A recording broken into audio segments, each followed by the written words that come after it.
आज के इस वीडियो में कक्षा 12 के गणित पेपर हल के बारे में बताया जाएगा। 2025 में जो गणित का पेपर हुआ था, पेपर का कोड 324 IY के सभी प्रश्नों को जो है हल करके आज के इस वीडियो में बताया जाएगा और एक एक प्रश्न को जो है आप सभी विद्यार्थी अच्छे से समझिएगा। प्रश्न नंबर 1 से लेकर के प्रश्न नंबर 3 तक के सभी प्रश्नों को जो है हल करके वीडियो अपलोड कर दिया गया है। यदि उस भाग का वीडियो आप सभी विद्यार्थी नहीं देखे हैं तो डिस्क्रिप्शन बॉक्स में उस वीडियो का लिंक दे दिया गया है, वहां से जाकर के वीडियो को देख सकते हैं। आज के इस वीडियो में प्रश्न नंबर 4 से लेकर के आगे के सभी प्रश्नों को जो है हल करके बताया जाएगा। तो प्रश्न नंबर 4 में सभी खंड करना है। पहला जो क्वेश्चन है, दिखाइए। दिखाइए का मतलब होता है सिद्ध कीजिए। दिखाइए कि प्रदत्त फलन f(x) बराबर cos x है, पाई और 2 पाई में क्या है, वर्धमान है। इसको कैसे सिद्ध करना है, इसको आपको दिखाना है। तो एक एक लाइन में जो है आपको अच्छे से समझाएंगे और अच्छे से आप सभी विद्यार्थी समझिएगा और इसको अपने कॉपी में नोट भी करना चाहें तो नोट भी करते चलिएगा। तो सबसे पहला काम करेंगे, यहाँ पर क्वेश्चन में लिखेंगे यहाँ पर हल, और हल में यहाँ नोट करेंगे पहले f(x) और f(x) कितना दिया गया है पहले नोट कर लेंगे। तो f(x) बराबर दिया गया है cos x दिया गया है। अब यहाँ cos x हो गया तो सबसे पहला काम करेंगे इसका अवकलन करेंगे। जब इसका अवकलन करेंगे तो यह बनेगा f'(x) हो जाएगा और अवकलन होगा cos का अवकलन क्या होता है, माइनस साइन x होता है। क्या होता है, माइनस साइन x हो जाएगा और ये बन जाएगा समीकरण नंबर 1 हो जाएगा। ये माइनस साइन x कहाँ से आ गया, cos का अवकलन माइनस साइन x होता है। अब यहाँ पर देखना है किसके बीच का अंतराल देखना है, तो पाई और 2 पाई के बीच का अंतराल देखना है। तो यहाँ पर लिखेंगे पाई और 2 पाई। पाई मतलब 180, 2 पाई का मतलब हो गया 360 के बीच अंतराल क्या होगा, के बीच अंतराल। यहाँ पे क्या क्या अंतराल मतलब कौन कौन कोण और बन सकते हैं पाई और 360 के बीच में। तो यहाँ पर 2-4 कोण का नाम बताएंगे।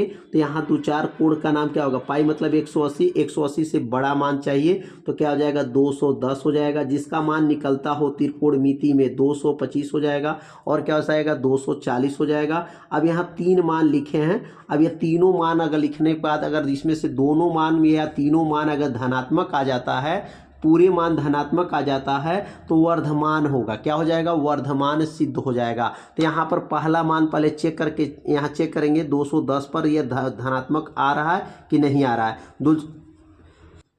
225, 240 ये तीनों मान को पहले रखेंगे यहाँ पर।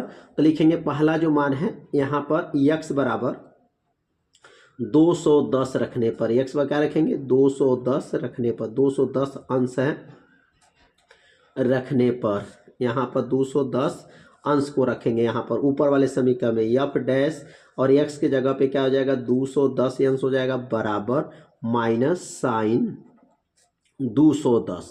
अब साइन 210 का मान निकालिए, माइनस साइन, अब यहाँ पे क्या हो जाएगा 180 प्लस 30। 180 प्लस 30 कितना होता है, 210 होता है। और यहाँ सूत्र बना साइन 180 प्लस थीटा। तो साइन 180 प्लस थीटा क्या होता है, माइनस साइन थीटा होता है। तो ये माइनस मिल करके क्या बन जाएगा, प्लस साइन थीटा हो जाएगा। तो साइन क्या बन जाएगा यहाँ पर 30 अंश हो जाएगा और साइन 30 अंश का मान क्या होता है, तो 1/2 होता है। साइन 30 अंश का मान क्या है, 1/2। ये प्लस कैसे हो गया, क्योंकि सूत्र है sine 180 plus theta minus sine theta और आगे माइनस लगाया इसलिए यह प्लस हो जाएगा, 1/2 हो गया। एक मान जो है यहाँ पर निकाला गया। अब दूसरा मान जो है अगर रखते हैं x बराबर 225 रखते हैं, 225 अंश रखने पर अब 225 रख करके चेक करेंगे कि क्या धनात्मक आ रहा है। धनात्मक यदि आ जाएगा तो वर्धमान हो जाएगा। तो x बराबर 225 रखेंगे तो क्या बनेगा f' हो जाएगा और यहाँ लिखेंगे 225 अंश हो जाएगा बराबर, और यहाँ पर माइनस साइन हो गया। अब जहाँ 210 रखे थे वहाँ पर 225 रखेंगे। अब 225 अंश यहाँ पर रखा जाएगा, 225 अंश का। अब 225 अंश साइन 225 का मान निकालेंगे, कैसे निकलेगा, साइन 180 प्लस 45, साइन 180 प्लस 45 225 होता है। अब यहाँ sine 180 plus theta minus sine theta, ये बन जाएगा प्लस साइन थीटा, तो साइन हो जाएगा 45। साइन 45 अंश का मान क्या होता है, 1/कर्णी में 2 होता है। तो यह दो मान रखे, दोनों मान धनात्मक आ गए, यह भी मान ये भी मान धनात्मक। एक मान और रख करके चेक करते हैं। अब यहाँ लिखेंगे यक्स बराबर जो है 240 रखने पर, यक्स बराबर 240 अंश रखने पर। अब 240 रखेंगे, देखेंगे क्या इस पर भी धनात्मक आ रहा है क्या, तो धनात्मक यदि आ जाएगा तो उसके बीच का कोई भी कोण रखेंगे वह जो है धनात्मक आएगा। तो क्या बनेगा यहाँ पर एफ डैश 200, अब 40 रखेंगे बराबर क्या था, माइनस था, साइन हो जाएगा और यहाँ लिखेंगे 240 अंश। अब 240 का मान कैसे निकलेगा, माइनस साइन हो जाएगा, यहाँ पर 180 प्लस क्या हो जाएगा 60, 180 में 60 जोड़ेंगे तो 240 होता है। अब यहाँ माइनस हो जाएगा, अब माइनस साइन देखेंगे sine 180 plus theta plus sine theta हो जाएगा, क्योंकि माइनस माइनस मिलेगा तो प्लस बन जाएगा, तो एक बनेगा यहाँ पर साइन 60 ही अंश हो जाएगा। और साइन 60 का मान क्या होता है, कर्णी में 3/2 हो जाएगा। यहाँ पर प्लस साइन 60 कैसे हो, क्योंकि 180 plus theta minus sine theta और माइनस आगे से लगा इसलिए प्लस बन जाएगा, साइन 60 और कर्णी 3/2 आ गया। मतलब यह हुआ पाई और 2 पाई के बीच में अगर कोई भी कोण रखेंगे तो धनात्मक आएगा, और इसमें धनात्मक सिद्ध भी करना था। वर्धमान का मतलब होता है धनात्मक संख्या आना चाहिए। तो नीचे अब आप क्या लिखेंगे, अब अतः में लिख देंगे, अतः पाई और 2 पाई का बीच के कोई भी मान रखा जाएगा। तो क्या लिखेंगे यहाँ पर अतः, अब यहाँ लिखेंगे अतः पाई कामा 2 पाई, मतलब पाई मतलब 180, 2 पाई मतलब 360 के सभी मान के सभी मानों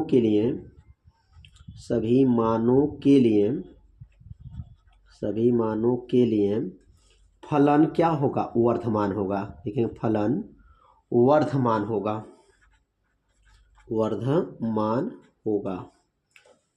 होगा।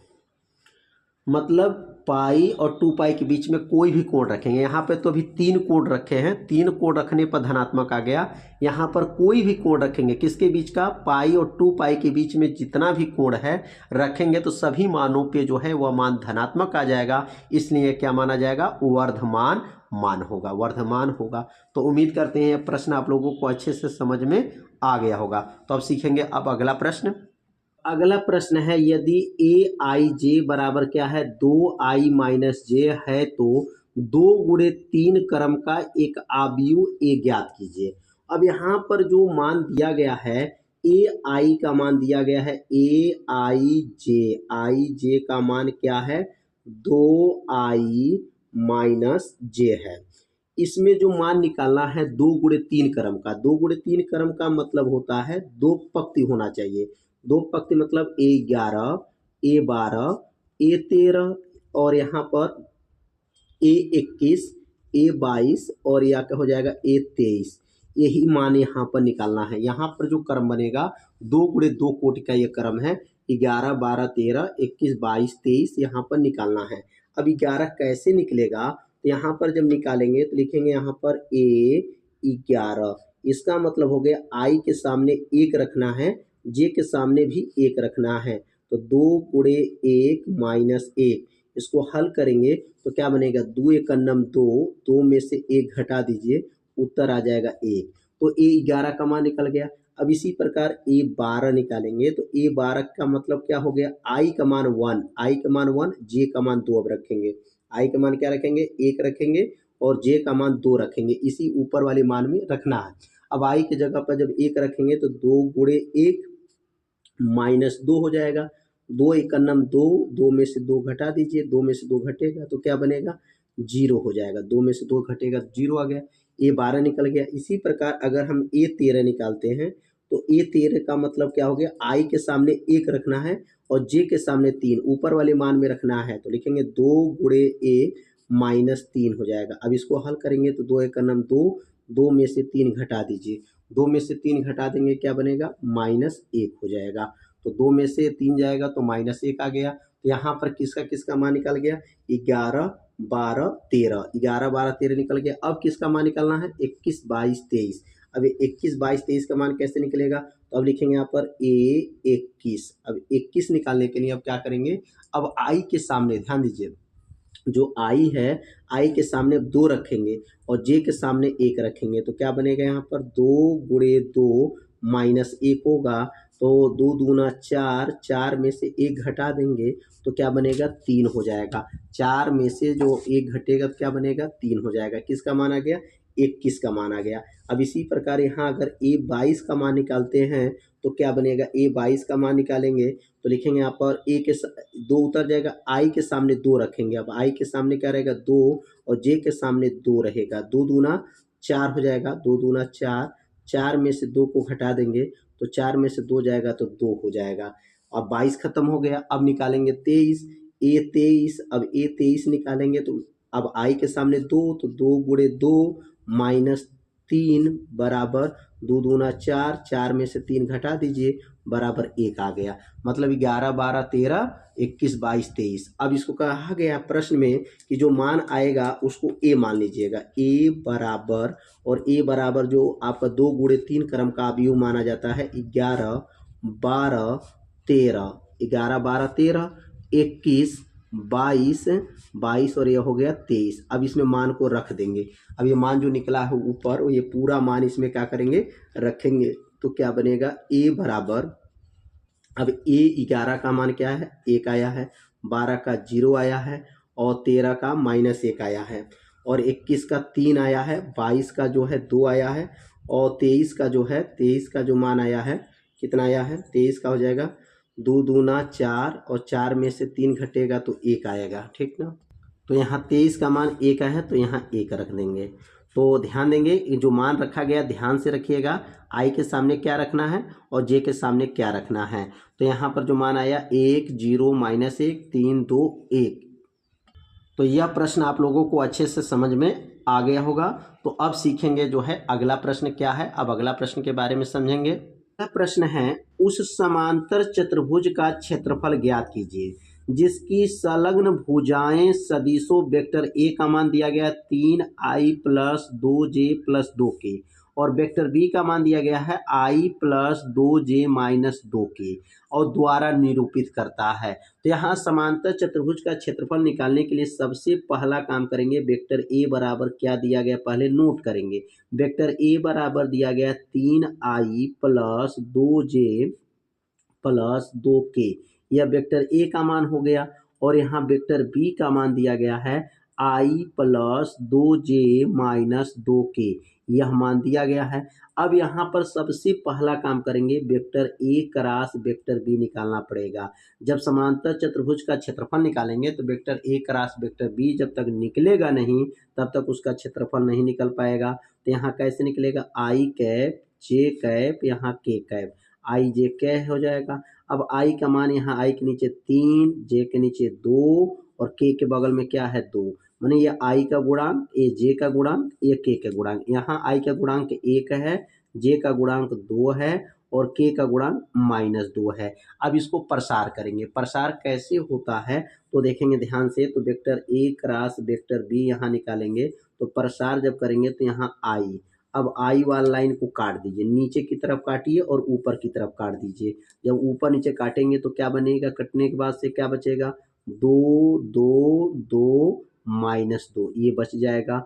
अब यहाँ आगे लिखेंगे -j, जब j वाला मान लिखते हैं ना तो आगे माइनस चिन्ह लगाना पड़ता है। j वाले में हर दूसरा माइनस होता है, क्या कहेंगे हर एक दूसरा माइनस होता है। अब ये दूसरे नंबर पे इसलिए आगे माइनस चिन्ह लगा दिए, माइनस से माइनस खत्म, क्या बचेगा 3, 1 क्या बचा 3, 1, 2 -2 हो जाएगा। जे का प्रसार हो गया प्लस के, अब के का प्रसार करेंगे तो के वाला लाइन को काट दीजिए, ऊपर नीचे काट देंगे, क्या बचेगा 3, 1, 2, 2 हो जाएगा। अब यह के वाला लाइन को प्रसार हो गया।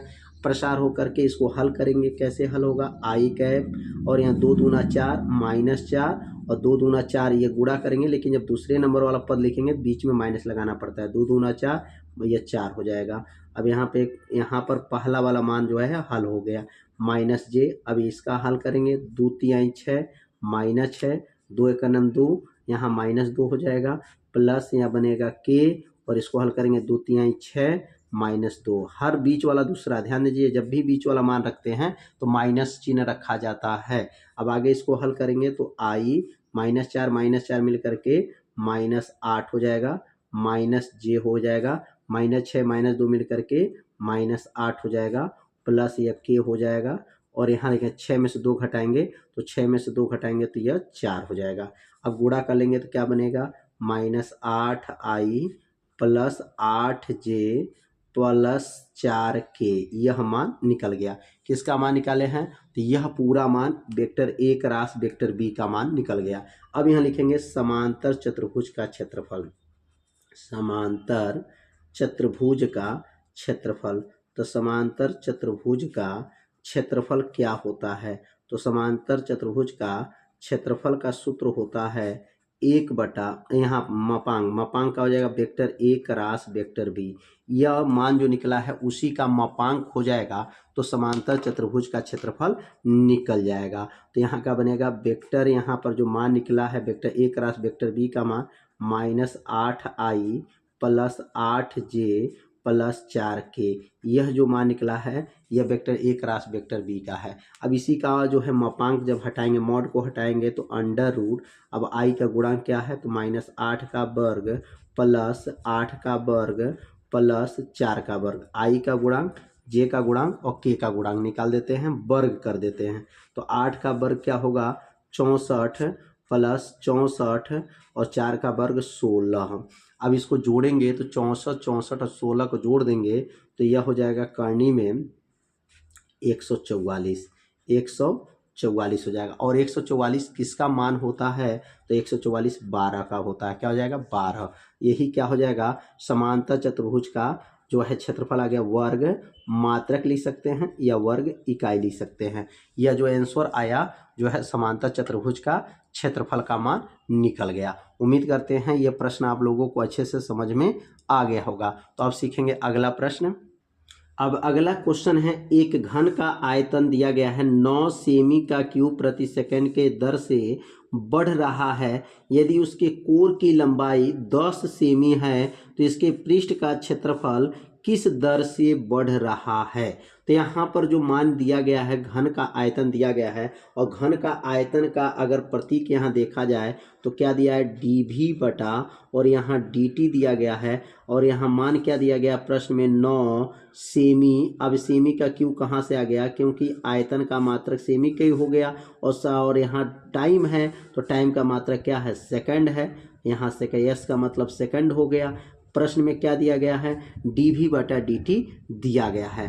कोर की लंबाई की बात कर रहे हैं तो a, और a बराबर जो है मान दिया गया है 10 सेमी दिया गया है। a का मान क्या है 10 सेमी दिया गया है। अब उसके पृष्ठ का क्षेत्रफल किस दर से बढ़ रहा है, यहाँ सूत्र लिखेंगे घन का आयतन। अब घन का आयतन का सूत्र क्या होता है, तो लिखेंगे यहाँ पर घन का आयतन का सूत्र होता है भुजा का क्यूब होता है। क्या होता है, भुजा के ऊपर क घात होता है, भुजा के ऊपर 3 घात होता है। अब घन का आयतन का जो है प्रतीक क्या होगा, तो घन का आयतन का अगर प्रतीक की बात करेंगे तो घन का आयतन भी हो जाएगा, भी बराबर हो जाएगा, और भुजा किसे मानेंगे a का क्यूब मानेंगे। अब यहाँ लिखेंगे t के सापेक्ष अवकलन करने पर, t के सापेक्ष क्या करेंगे अवकलन करेंगे, तो t के जब सापेक्ष अवकलन किया जाएगा तो क्या बनेगा, तो t के सापेक्ष अगर अवकलन करते हैं, अवकलन करने पर तो यहाँ अवकलन जब होगा तो क्या बनेगा,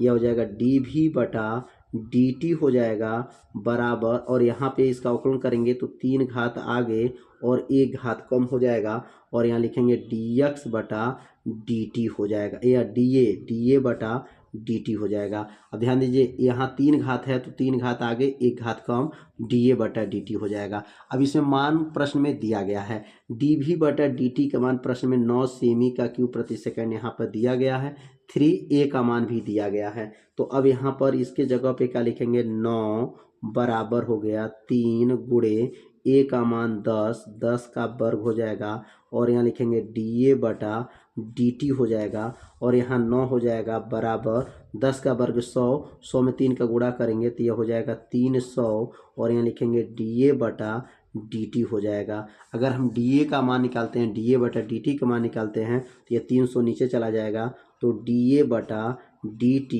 बराबर क्या हो जाएगा, 9 बटा 300 हो जाएगा, 9 बटा 300। अब इसको 3 से काट देंगे, 3 से इसको काटेंगे, 3 से इसको काट देंगे नीचे, तो क्या बनेगा, dA बटा dt हो जाएगा।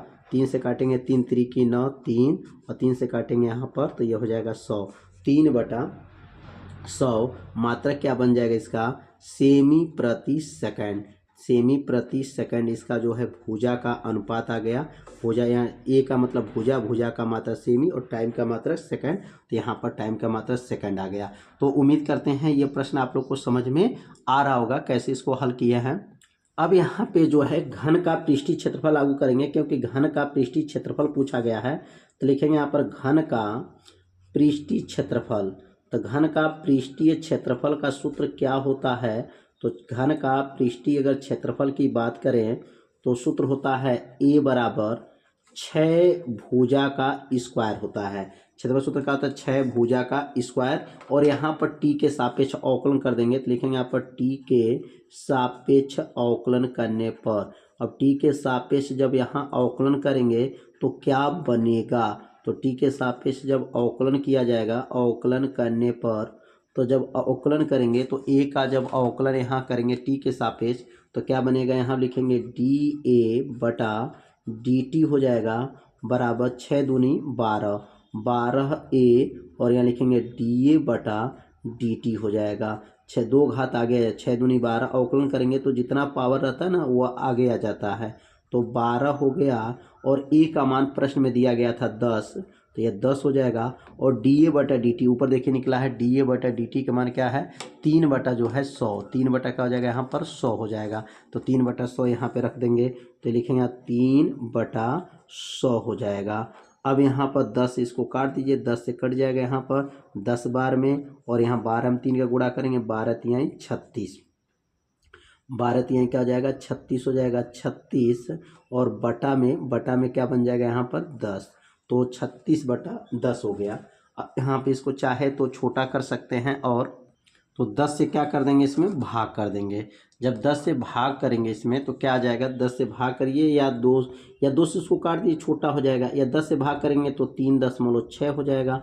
क्षेत्रफल का मात्रक क्या होगा, तो क्षेत्रफल का मात्रक सेमी का स्क्वायर हो जाएगा प्रति, और टाइम का मात्रक सेकंड हो जाएगा, तो क्या लिखेंगे, सेमी का स्क्वायर प्रति सेकंड। यह जो है क्षेत्रफल में परिवर्तन दर निकल गया, सेमी स्क्वायर प्रति सेकंड। और मतलब ये dA बटा dt जब निकलेगा तो dA का मात्रक सेमी स्क्वायर हो जाएगा और टाइम का मात्रक सेकंड, तो सेमी स्क्वायर प्रति सेकंड इसका क्या हो जाएगा, मात्रक हो जाएगा। तो उम्मीद करते हैं ये प्रश्न आप लोगों को अच्छे से समझ में आ गया होगा। तो आज के इस वीडियो में जो है प्रश्न नंबर 4 के सभी प्रश्नों को हल करके बताया गया है। अब अगले भाग में प्रश्न नंबर 5 के सभी प्रश्नों को हल करके बताया जाएगा, और डिस्क्रिप्शन बॉक्स में उस वीडियो का लिंक दे दिया जाएगा, वहां से जा करके वीडियो को देख सकते हैं। तो मिलते हैं अब अगले भाग में, तब तक के लिए जय हिंद, जय भारत।